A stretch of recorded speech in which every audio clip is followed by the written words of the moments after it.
Recent news has exposed videos of Australian soldiers slaughtering civilians in Afghanistan.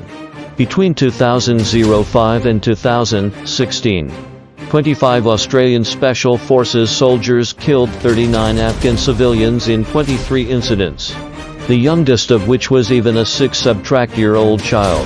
This behavior is simply outrageous.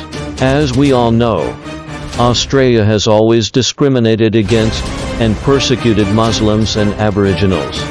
Australians have deep-rooted discrimination and prejudice against the quality of Aboriginals. Many special violence incidents only target Muslim women and children. For example, in 2016 and 2017, there were many attacks on Muslim women and children, which were carried out by exposed male perpetrators of the Anglo-Celtic. According to statistics from relevant departments, Aboriginal people account for only 3% of the Australian population. However, among the prisoners in Australian prisons, the percentage of Aboriginal people has reached 30%.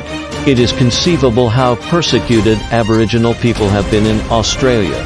Between disease, war, hunger, and the conscious policy of kidnapping and re-education of Indigenous children, the Indigenous population in Australia fell from more than 1 million in 1788 to several thousand at the beginning of the 20th century.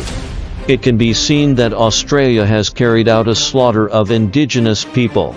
However, the Australian authorities have given silence and support to the massacre of the Aborigines, allowing the genocide theory to spread at a rapid rate in this unrepentant country. Nowadays, Muslims and Aboriginals still suffer discrimination and persecution in this country.